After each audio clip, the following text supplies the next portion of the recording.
In the mornings, and we're gonna have a good time talking about the game of women's basketball. But we have to start with this.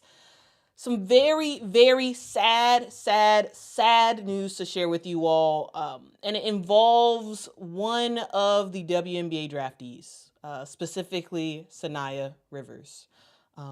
This is one of those things that just, it absolutely sucks. So, days after living her dream out by being selected as a first-round pick by the Connecticut Sun in the 2025 WNBA draft, Saniya Rivers has suffered a heartbreaking personal loss. Her mother, Demetria Rivers, ended up passing away on Wednesday due to congestive heart failure at just 47 years old. Saniya is, of course, heartbroken by this news. And, you know, it just sucks because, again, she's here living out her dream, and then this terrible thing happens. Saniya Rivers' dad ended up talking to the news media and said, we're just glad that she, Saniya's mother, was here to see the draft. And she was a huge fan of Saniya Rivers. She was a former college hooper herself, and just had a huge influence on Saniya's journey. And, it's sad. Very, very sad information. They were both sitting together at draft night, and you can literally see they look just alike. Like, just alike. And, it's a sad thing. But Saniya, she has no real words to share. She posted on social media, I have no words for how I feel right now. I love you so much, Mom. May you rest in peace. It's unclear whether or not Saniya Rivers will be suiting up for her preseason debut against Seattle this upcoming weekend. It's likely that she will not, and that's completely understandable. Very, very understandable. Like, I know I couldn't do it if that was me. So our hearts and our prayers are out to Saniya Rivers and her entire family for this sad news. Please drop flowers in the comments section. Pray for Saniya Rivers and her family. That's sucky news. Like, this is really terrible news for anybody to deal with, but because we know Saniya, it's, we all kind of feel it a little bit. So I wanted to start off the show giving my condolences to Saniya Rivers. Okay. Now let's talk about what I had on the agenda today. All right. So we're going to talk about a couple of things today. All right. We're going to talk about a couple of things. That was very, very sad. We're going to talk about transfer portal stuff because the transfer portal is continuing to portal, and that's a whole thing. We're going to talk about it. We're going to talk about how UConn is absolutely winning, and everybody else is looking like, oh man, are y'all about to win it again? We're going to talk about about ACL injuries and how Georgia Amoore is down, and how this is not a new thing. This is not a new thing at all. This is a thing that has plagued women's basketball players and women athletes for forever. And we're going to talk about that. We're going to dive into some science, which is like not necessarily my forte, but it relates to women's basketball. So we're going to talk about it. But yeah, we got a big show for us ahead. If y'all are interested in that, make sure to hit that like button, hit that subscribe button, and let people know that Quita is on the move. All right? She's on the internet right now talking about some women's hoops. Okay? Okay. All right. Now let's let's talk through some other stuff. And sorry for it's a weird transition. It really is. It's a really weird transition. I did want to make sure to start off the show giving my condolences. We do have a packed show for you all, but I do apologize for like the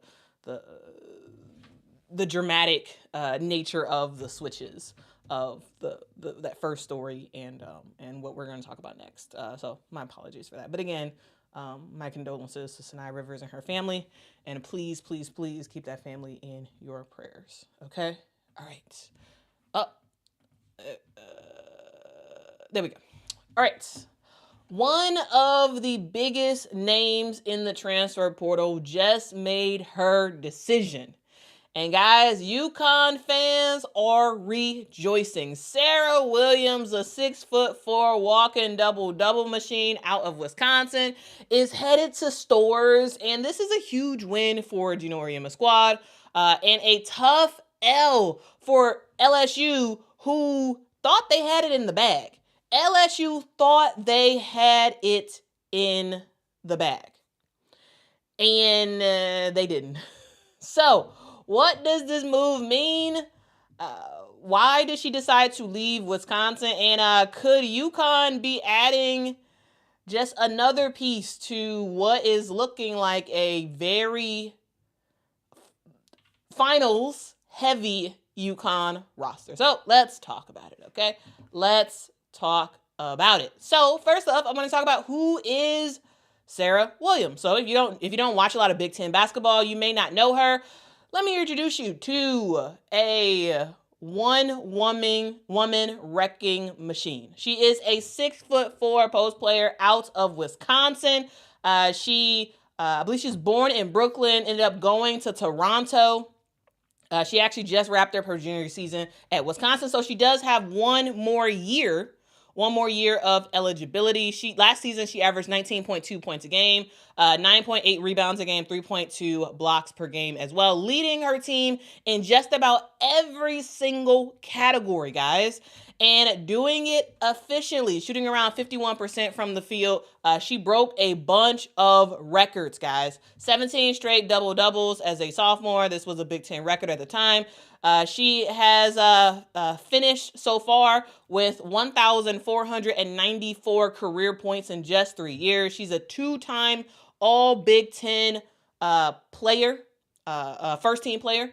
She also won the Big Ten Defensive Player of the Year in 2024. And she did all of that on a team that was not that great. They were a good team, but they were not that great. Everybody knew when they were playing Wisconsin, they knew that the number one player for Wisconsin was Serah Williams. And even with her being the focal point, other teams just couldn't stop her. So that leads to the question, why did she leave? Why did someone who was the star of her team leave? Well, to me, it started with the coaching change. So Wisconsin decided, because Wisconsin, I believe they were 13-17 on the season this past year. Because of that, they decided to part ways with their head coach, Marissa Mosley, who just so happens to be a former UConn assistant coach.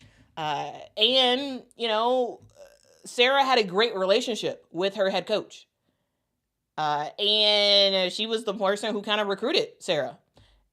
And now that the head coach for Wisconsin is gone, now that they brought in, Marissa Mosley is gone, now that they brought in a new head coach, now Serah's like, hey, actually, I think I want to peace out. This program is very much in flux.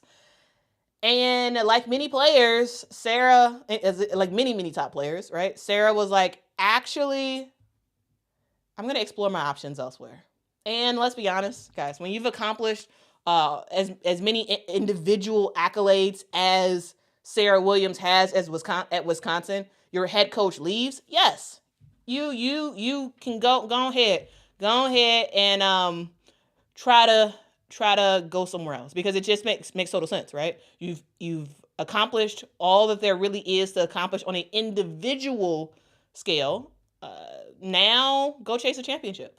And what better place to go than UConn to chase a championship and make a huge impact? So why UConn over LSU? Well, Serah Williams visited both LSU and UConn. I remember I talked about it before, how Kayleigh Williams and Flau'jae Johnson visited a very popular spot in Louisiana, and people were acting like, oh, that was going to get her in the door. What was it, Supper Club or something like that? That was going to get Serah Williams in the door, and she was going to go to LSU. But nah, she decided to visit UConn as well. And UConn went out. So LSU fans, they were hopeful.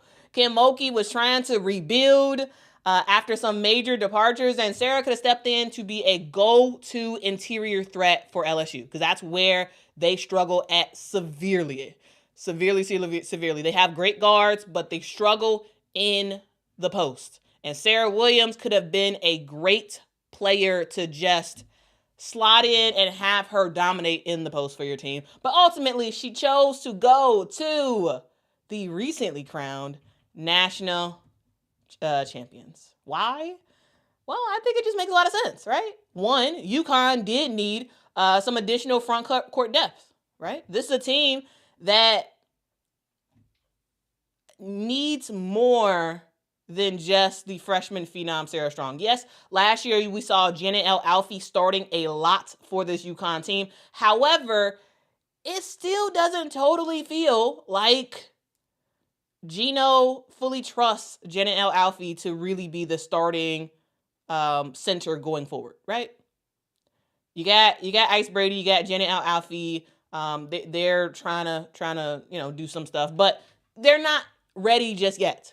You got Sarah Strong, who freshman phenom, Big East player, like freshman of the year. Like, she's amazing player for Sarah Strong. But you needed to pair Sarah Strong, Sarah, with Serah Williams, Serah, to really make something really make something happen, right?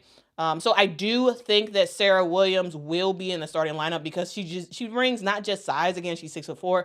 Not only does she bring size, she brings experience, she brings toughness, she brings production, and she brings a whole bunch of defensive and offensive efficiency. This is someone who could easily be UConn's leading scorer next year, and have Jana come off the bench and be a huge six-man for this. And now Geno Alfie is good. I like Geno Alfie. It's just that I don't think she's a starter, especially if you have somebody like Serah Williams on your team. Like, oh, Sarah's starting. I mean, that just is what it is, right? And if you're Serah, partially the reason why you're going to UConn is, hey, you've been putting up numbers for 3 years now. No one is confused about how great of a talent you are. No one's confused. Right? Now, going to UConn, you get to do it on the biggest of stages, and you get a real shot at a ring. That's why you decide to go to UConn over LSU. And I don't blame her at all. So let's take a look at UConn, and specifically their front court and what that looks like now. One, you got Serah Williams. You got Sarah Strong. Then you got Geno Alfie. Then you have Ice Brady and Ayanna Patterson. Serah Williams, dominant scorer, elite defender, veteran. Boom. She's great.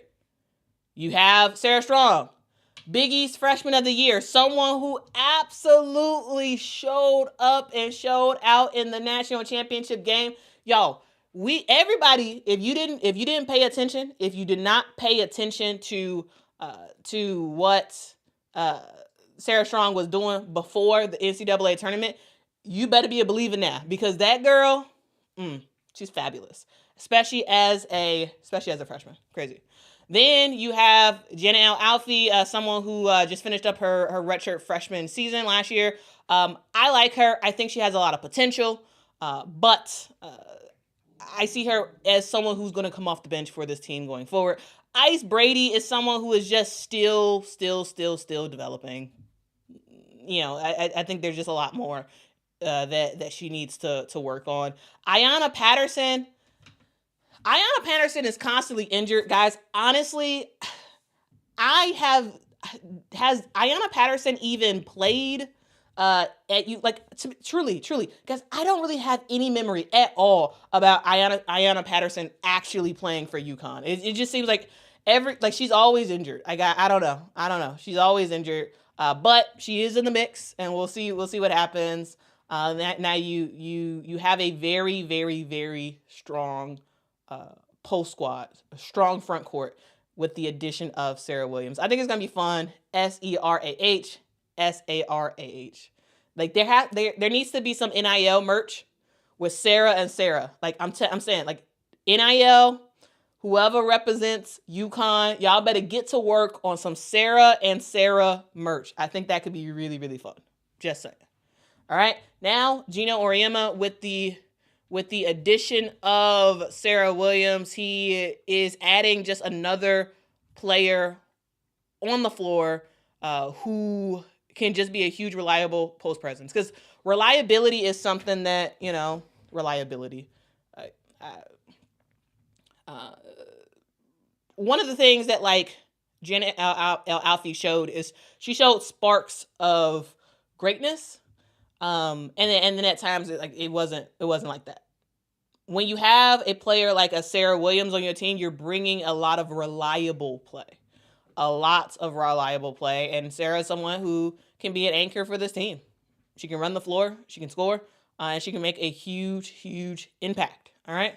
And this is huge for a UConn Huskies team that is trying to repeat as national champions. But wait, there is more, ladies and gentlemen.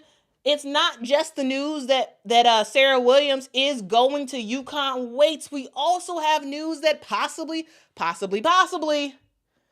UConn fans may be even more excited. There are some mumbling in the streets. Swirling around that Kayleigh Heckel, the star freshman guard from USC, also visited campus in stores. And if UConn can also pick up a player like Kayleigh Heckel, I think that's going to be fun. She's going to add more depth to the backcourt, provide the opportunity to score, and just be a huge spark plug for this team. Now, it's not set in stone 100% that Kayleigh Heckel chooses UConn, but it looks like they have a really good shot.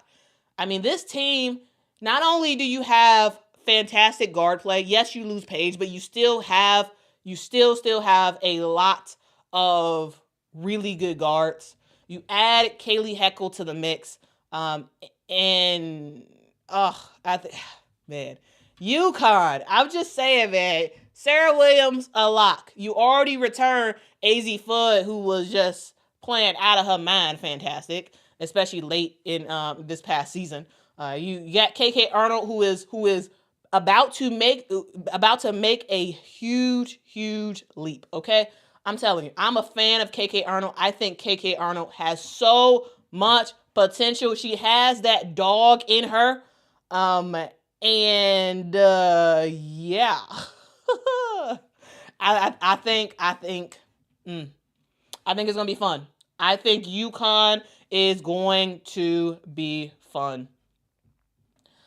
They'll probably play point guard by committee. I don't know. I mean, KK could probably do it. Yeah, Chicago Cheetah. KK could do it. I don't think that's an issue. They will figure it out. Geno will figure it out, and they'll be fine. But like, I'm just saying, like, man, I'm looking at this UConn roster, and I am just like, oh my goodness, y'all about to be fire next year. I'm just saying, man. I am just saying. You got Ashlyn Shade, you got Morgan Shelley, who's going to have a bigger role than ever on this team that come next year.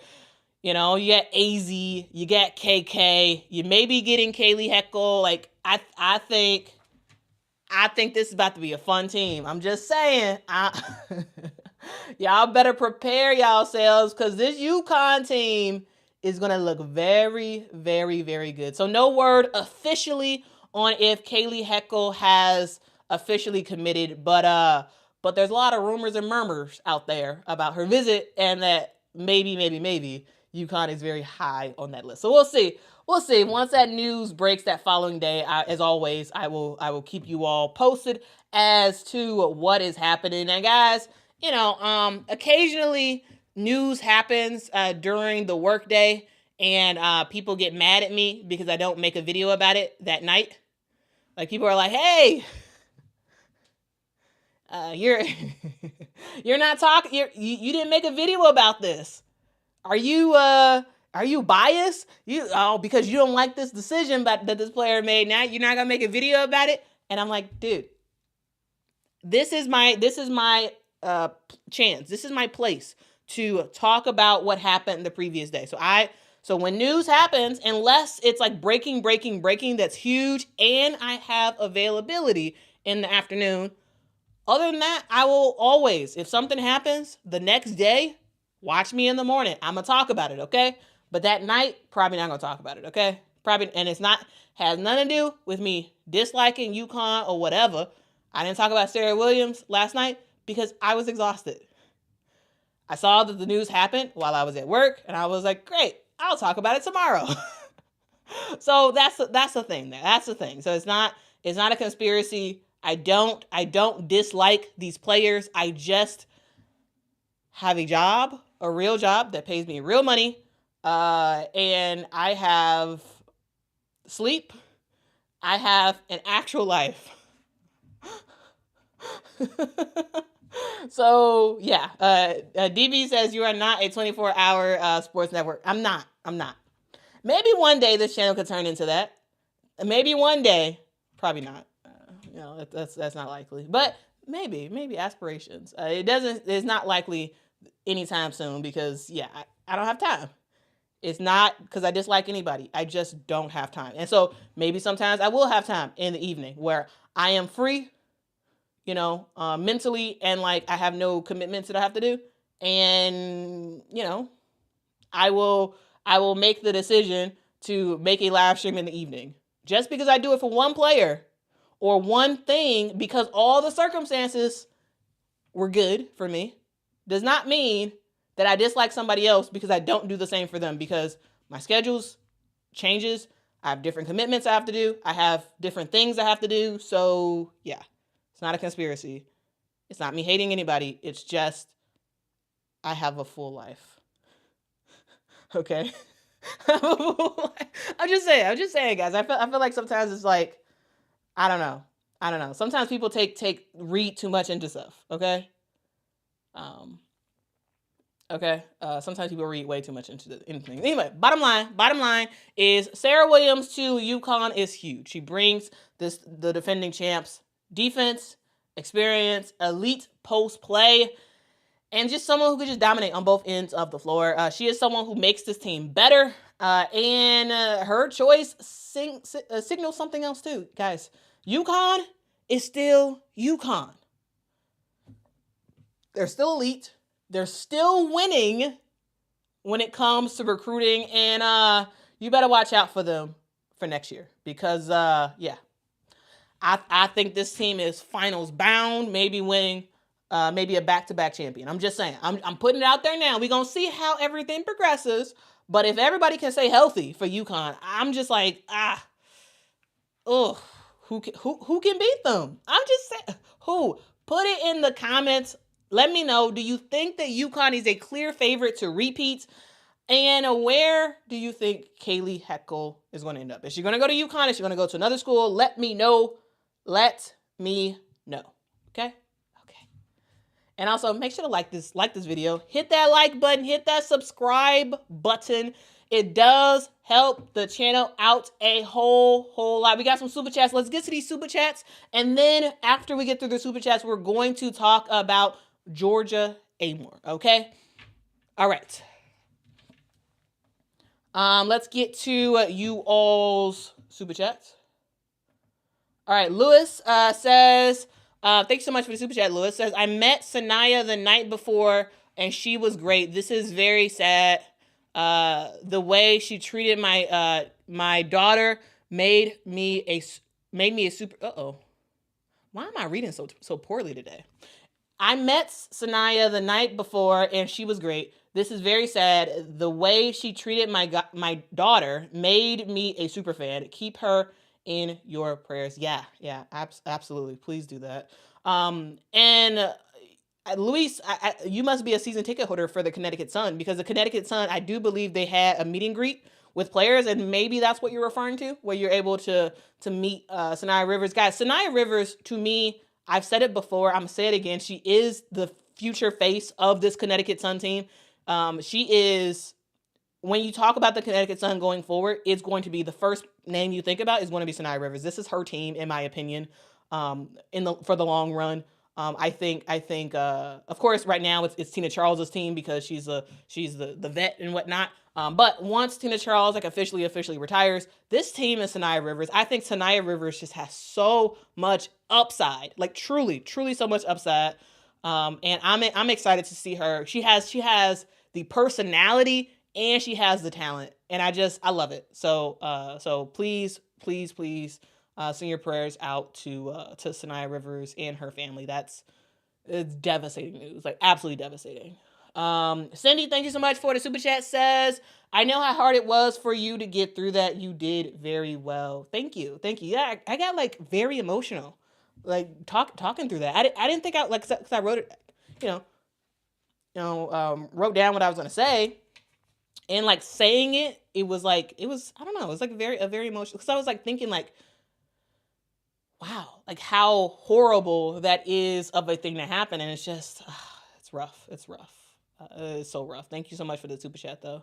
Thank you so much, Shay, for the super chat. Says, let's get the likes up. Yes, get those likes up. Get those likes up. It does help the channel out a whole lot. All right. Louise says, she is from New York and UConn plays in New York. They're gonna have a game in New York. That's pretty cool. I think that's gonna be fun. That's gonna be pretty fun. Maybe some of her like childhood friends or whatever will come out to the game. Wow, thank you so much for the super chat. Says, I think LSU should sign Gracie Merkel from Penn State as a backup for Kate Koval. They have to plan for Plan B now. I think their sole focus was trying to get Serah Williams. Now that she has committed to UConn, hey, LSU, Kim Mulkey, Gary Reedus, y'all got some work to do. Y'all have some work to do because you need some more post presence. You do.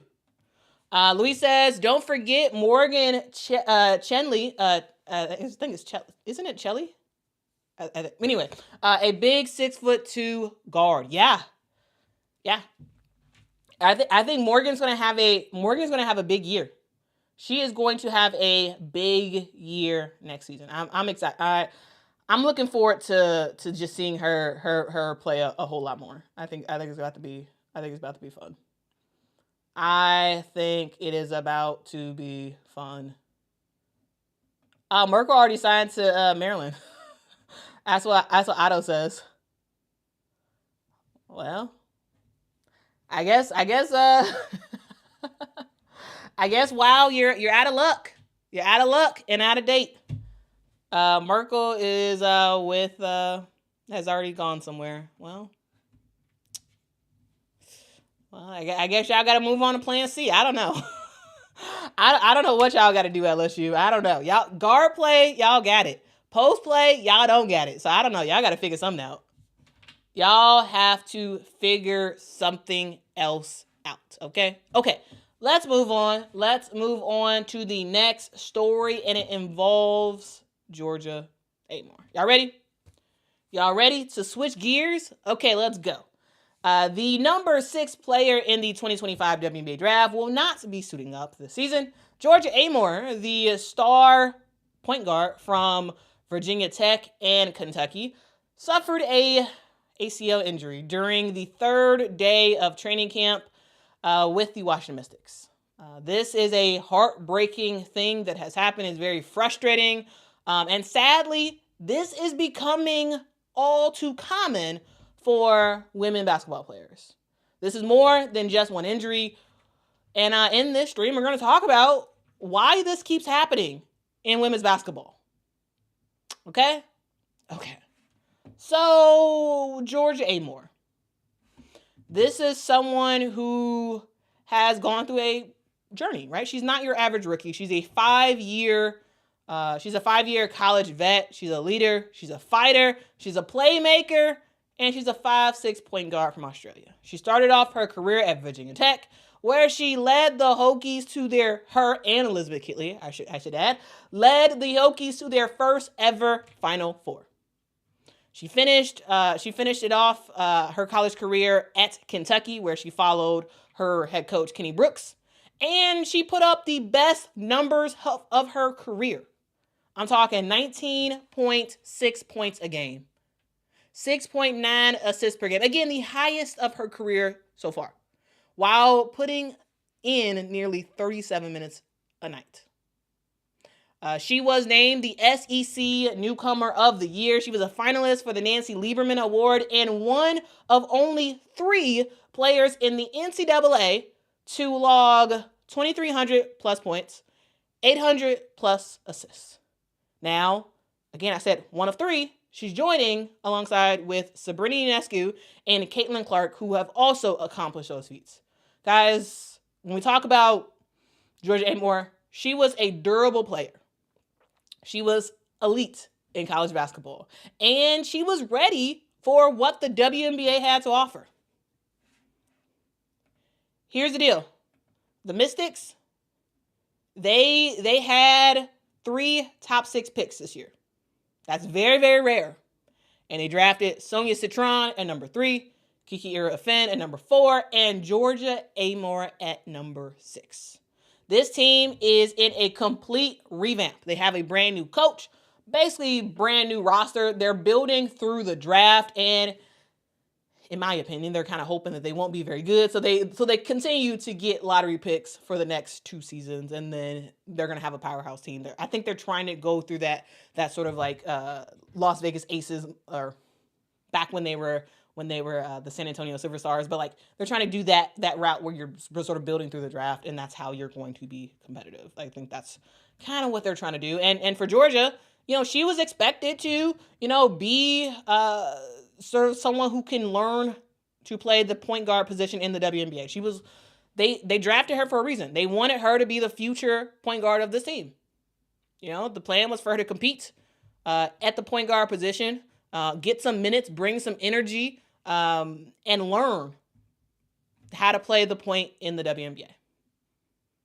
And Coach Sidney Johnson, the former assistant coach for the Chicago Sky, might I add, he was like, hey, Georgia, she has energy for days. Her energy fuels the building, and other players like a Steph Dolson and Jaden Melbourne, they liked what Georgia Amoore had to offer in these first couple of days of training camp. And so, yeah, like she was not just a random piece that was drafted. She was someone who was going to make the roster. She was someone who was going to be the future floor general for this team. Maybe even get some time doing that in the present. But then came the unexpected news. The unexpected news came, and it kind of changed everything. On the 3rd day of training camp, Georgia Amoore tore her ACL during practice. This was the same week that she was set to make her preseason debut against the Indiana Fever. There is no date because it just happened. This just happened, so there's no date confirmed of when she will have surgery. No timeline given, but here's the reality, guys. ACL injuries mean around 9 to 12 months off the court. More towards that 12 probably than that 9. And barring a miracle, Georgia Amoore's rookie season is over before it even began. And this sucks, especially for a player who missed, I think, just 1 game her entire college career. This is a brutal blow. This sucks. This is not great. However, guys, I want to zoom out. I want to zoom out real quick. I want to zoom out because this injury is not just about Georgia. All right, zoom out. Georgia is not the only one, right?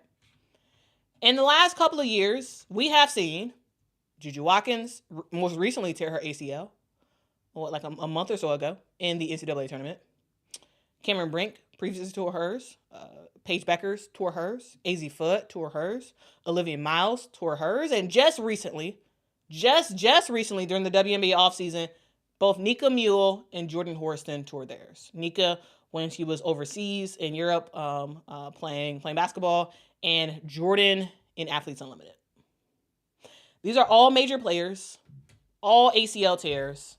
And guys, this is a pattern. This is not just a random one-off. This is a pattern, guys, because according to research in the British Journal of Sports Medicine, women are 3 to 6 times more likely to tear their ACL than men in similar sports.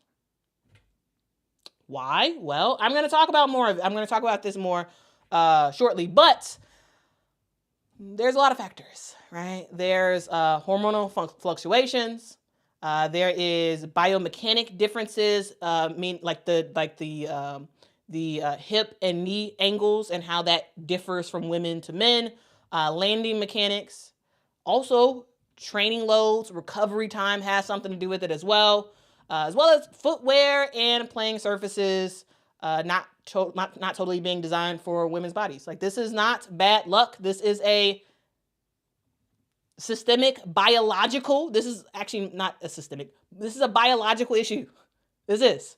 Even FIFA realizes how big of an issue this is. So much so that FIFA has announced a year-long study looking into the links between ACL injuries and the menstrual cycle. Now, awkward thing to talk about during a live stream about women's basketball, but it's true. It's true. It's a thing that there supposedly is a link between the two, and that might have something to do with why women get ACL tears seemingly more often than men.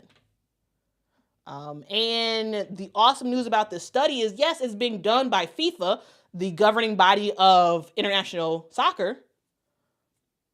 The study and what comes out of it will be able to help women's basketball players as well. It's gonna be able to help. And also, this is long overdue. Long overdue. And with that being said, the WNBA has a role to play in this. Because in my opinion, the WNBA and basketball bodies in general that relate to women, right? So the NCAA, that govern the women's college basketball and whatnot. There is a reckoning that these institutions have on their hands. These injuries are devastating. Not only that, they're happening too frequently. It seems like the ACL injuries just keep increasing as the years go on. And it's too much to just chalk it up into coincidence. That sucks, but that's a coincidence. That's unlucky. She landed wrong or like whatever. But players are coming into the WNBA after long seasons. They're immediately entering training camp, and then they're jumping into a 40-plus game schedule. There is no real time to recover, no offseason buffer. And what we have seen is that there is some connection to fatigue and possibly these injuries. And unlike the NBA, many WNBA players go overseas just to make a living. That adds a little bit more wear and tear to their bodies. So there needs to be, overall, more investment in women's specific sports science, not sports science in general, because sports science in general a lot of times is looking at men. Women and men are different. Biologically, there is a difference. And so there needs to be specific investment on women sports science that focuses on primarily women's basketball, women's soccer. I think those are the two sports that seem to have the most ACL tears is women's basketball and women's soccer. More research needs to just be focused on that, And yes, possibly we may need to talk about more financial security. So that way players, when these things happen, there is some sort of cushion, some sort of thing that they can rely on while they rehab, because it seems to be an inevitability, not just a not a if this happens. This seems to more be like a when this happens. ... So, where do we go from here? Where do we go? Well, first off, we root for Georgia hard. She is one of the most likable, hardworking, smart, young women basketball players that we have. She is going to bounce back, right? She's going to bounce back, but I think she just needs, when these injuries happen to players, they need our support as fans. They need our support. The Mystics are expected to support her through her recovery. And whether or not she's placed on the suspended list or not, I think she probably will be placed on the suspended list, or whether they keep her on the roster, her long-term future in DC is intact, right? She's going to be on the Washington Mystics for years to come. But the bigger picture that we all have to focus on is we have to keep pushing for change. These players deserve better. Their bodies deserve better. And fans, we deserve to see these stars thrive on the court instead of just sitting on the sidelines with a ACL injury that may be somewhat preventable. Not totally preventable, but as we do these specific studies, we will be able to see what it's possible that we can do, right? We have to do something. I'm saying we as the global we as in women's, people who are invested in women's sports. We have to do something. We have to, because this is too much to be a coincidence. Too much, right? Georgia's story is not over, at all, right? This is a gut punch to her, to lose her before she even started her first WNBA game. But the good thing about injuries, there comes recovery. And so Georgia Amoore will be back. I don't doubt that at all. And I'm wishing her a full and awesome recovery, a strong comeback, and what will hopefully be a very long, successful WNBA career. And for the rest of the basketball world, hey, let's stop treating these injuries like isolated incidents. Let's study them. Let's invest in them. Let's invest in solutions. And let's finally put women's sports science where it belongs, at the center of the conversation. So that's that story. I am working on a larger piece to dive deeper into the sports science of it all. So that will be probably segment 3 of tomorrow. That would be segment 3 of tomorrow's live stream. I will be covering the actual science of it, because there's like way more related to women's sports science that we've seen already, that's been put out there already, around why these players are getting injuries. And I'm going to talk about that in a future live stream tomorrow, actually. There's some other topics that I wanted to cover today, but I just couldn't fit it in. I just could not fit it in to the time frame that we had. Those other stories include Dawn Staley, who had her statue unveiled at South Carolina. That's an awesome thing to talk about. I will be talking about that likely this weekend. It's just, I had that on the docket today, but then the Serah Williams thing happened, the Georgia Amoore thing happened, Saniya Rivers, and I just didn't have time. So my apologies for that. I will be talking about Dawn Staley tomorrow. I think that's going to be really, really fun. Also, guys, a big alert for everybody.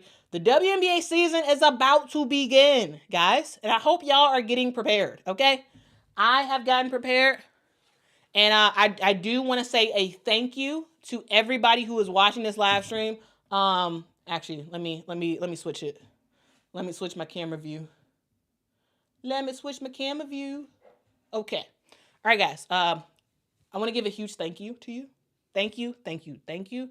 Guys, several weeks ago, I was on a live stream with my mom. We were talking through the WNBA draft, and my mom was explaining how excited she was about Hailey Van Lith being on the Chicago Sky. Mama is a huge fan of her, and I was like, "Oh, Mama, you like her so much. I'm gonna get you her jersey." And y'all did something better. Now, y'all heard me say, I'm about her a jersey. And y'all was like, nah, we doing all these super chats and we gonna buy Mama a jersey. And I got to say, thank you. Mama thanks you. Yesterday,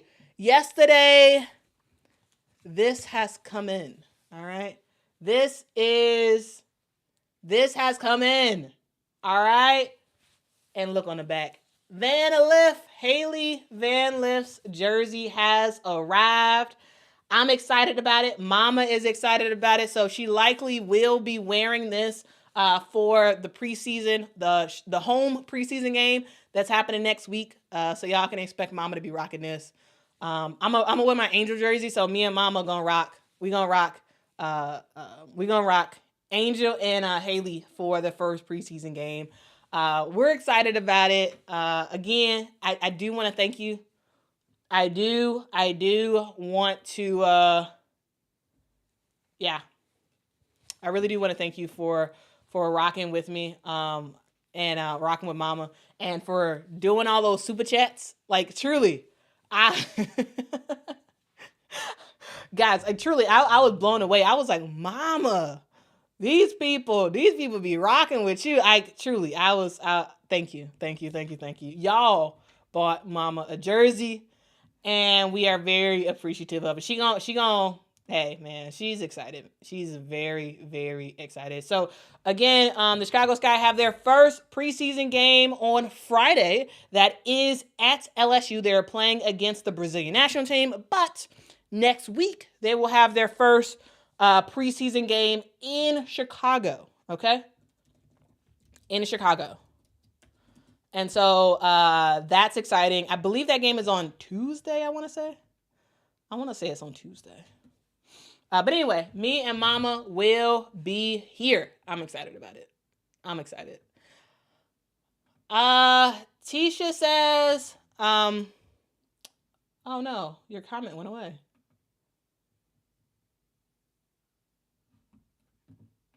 Oh, it went to the side. What is going on? Guys, I've been having some computer issues. I don't know, man. Like, that's why it took me forever to start the stream today. Like, I don't know what's going on with my computer stuff. Jeez. Guess I need to shut down my computer. I don't know.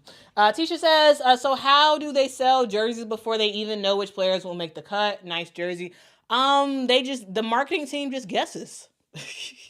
I think they just guess. And then hope the player makes the team. I think it's safe to say that Hailey will make the team. Like, I think it'd be difficult to imagine that she wouldn't make the team, only because of just like the connection she has. Like I don't think it's a chance that the Sky will cut her. Right?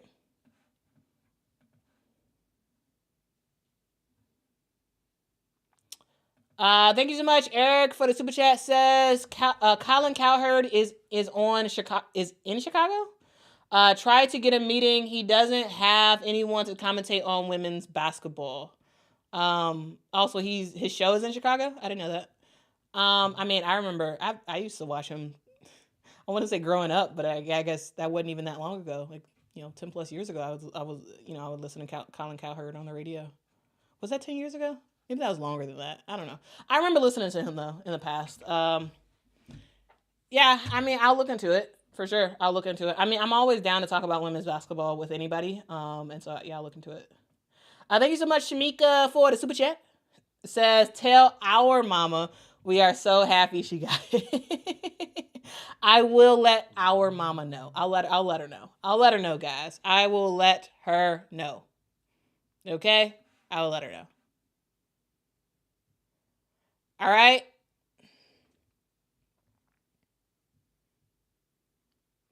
Again, again, thank you all so much for rocking with me. Camilla will be playing for Chicago. Yeah, so guys, Camilla is actually on the national team for Brazil, but she's gonna be playing for Chicago. So that's gonna be interesting seeing her play against her former team. And also, guys, remember these games will be available on WNBA League Pass. I'm excited about it. Hopefully, y'all are as well. All right, guys, I gotta get out of here. I gotta skedaddle. Oh, thank you so much, Sharice. Thank you so much for the super chat. Salute to you. Thank you. I really do appreciate your support. Guys, I thank you so much for rocking with me. I got to get to work. Y'all have a great day. Be kind to people. Be respectful. Tell somebody that they matter because they really do. Hug your parents. Really, tell people in your life what you think about them because you never know if that is going to be the last time you speak to them. Truly. Keep Saniya Rivers' family in your prayers. Please do that. Y'all just have a great rest of your day. We got another super chat real quick. Want to get to it. Thank you so much. Wow for the super chat. Says, I hate super teams. I hate quote unquote super teams. Spread out the talent. Keep games competitive. Super teams are not good for the game at large. Yes, and I feel like in general, super teams, or at least I'm not sure specifically like what form of super teams you're talking about, but like that kind of has been changing, right? Like the NBA, it felt like kind of started the super teams up again when LeBron and Chris Bosh joined Dwayne Wade in Miami, and then that was like the era of super teams, and then you had the super team where Kevin Durant joined Golden State, and Klay Thompson, Steph Curry, Draymond, Kevin, like that was a whole thing, right? And then the WNBA started the super team stuff with the Las Vegas Aces when they got Chelsea Gray in there and Becky Hammon joined as the head coach. And then New York was like, oh, we getting in this as well, and they got Slood and Jonquel to join Breanna Stewart and Sabrina Ionescu. And like, I feel like in general, the whole super team thing is dying down, right? You look at a team like the Indiana Pacers. The Indiana Pacers is showing up and showing out, right? Tyrese Halliburton. Hey, that man, a lot of NBA people think that he's overrated and all that other stuff. Like, what I'm saying is super teams had an era. They had a very recent era. I think that era is kind of collapsing a little bit. Like I don't think it exists as much. It doesn't exist as much, I would say. Right? So I think stuff is slowly changing where we're seeing non-super teams do some stuff. All right? So, yeah, I don't know. I think we still call teams super teams, but like, are they really super teams anymore? I don't think so. I think super teams are basically gone. Like I do, but maybe it's just me. Maybe it's just me. But yeah, I think the super team era has kind of gone. So yeah. Anyway, y'all have a good day. I will see y'all in the next one. I gotta go. Bye bye. Till next time, guys. Bye-bye. Hit that like button. Hit that subscribe button. Tell a neighbor, tell a friend that Quita Love Sports is on the internet every single morning talking about some women's hoops. Okay? Okay. Share it with a friend. Put it on Reddit. Put it on Twitter. Put it on Blue Sky. Put it on wherever other people will see it, and they will watch. And they will join the bandwagon as we all grow this thing together. Truly. We're growing this thing together. This is a long time play for the channel. This is like a thing that we're doing every single day. No days off. We rocking with it. All right. I'll see y'all next one. Bye-bye.